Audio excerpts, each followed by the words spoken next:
Now students, come to the first method to improve the endurance, that is known as the continuous training method. First of all, the meaning of this particular continuous training method. This is one of the oldest methods in which a player has to perform running activity for a long period without having rest, break or pause. It is of three types. Continuous training method means the continuity with the running activity or any other physical activity for a longer duration without any rest, break or pause, that helps to developing the endurance level of human body. We are classify this particular continuous training method in the three subparts. Number one is slow pace continuous method. Second one is fast pace continuous method. Third one is the variable pace continuous method. So first of all comes to the slow pace continuous method. This method is basically used by the cross country runners, whereas it is develops aerobic endurance. It means this slow pace continuous training method is basically developing the long term aerobic cardiovascular endurance, and it is practiced by the cross country runners. In this particular slow pace continuous method, duration of the work is 1 to 2 hours, whereas the distance covered 15 to 30 kilometers, and the heartbeat kept around 140 to 170 beat per minute. It means in this particular slow pace continuous method, the range of activity, or we can say the timing of the activity, is very long, distance is covered less, and the heartbeat kept around the 140 to 170 beat per minute. Clear? And it is basically developing the long term aerobic cardiovascular endurance. Clear? Next type of continuous training method is fast pace continuous method.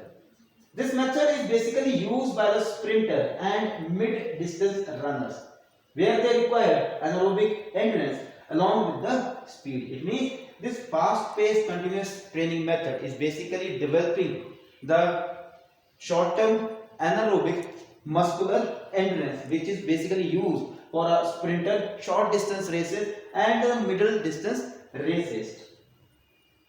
Duration of work is 15 to 30 minutes, whereas the distance covered 5 to 10 kilometers and heartbeat kept around 170 to 190 beat per minute. This is fast paced continuous method. Come to the last subpart of the continuous training method, that is variable pace continuous training method.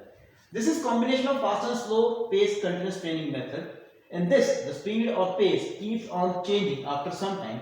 Duration of work 30 minutes to 1 hour, distance covered 10 to 15 kilometers, and the heartbeat kept around 140 to 190 beat per minute. It means in the variable pace continuous training method, we are using the both methods, that is slow pace as well as the fast pace, because in this particular training method, during the activity, the speed or the pace may be changes alternately. It may be go at high level for some time, and it may comes at a low level in the sometimes, and the duration of this particular activity is, that is 30 minutes to 1 hour, distance covered is 10 to 15 kilometers, and the heartbeat of an athlete or a player kept around 140 to 190 beat per minute. Okay, clear students? So this is the three different sub methods for continuous training method for developing the endurance. Now come to the disadvantages and the advantages of the continuous training method. There is only one disadvantage of the continuous training method, that is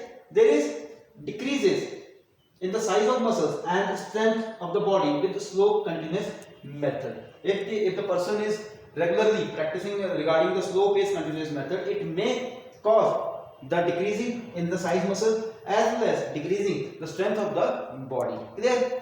Now come to the advantages of the continuous training method. The number one advantage is over here. It increases in the glycogen in the muscles and the liver, and the glycogen is the basically main source of energy for the muscles, especially for the contraction.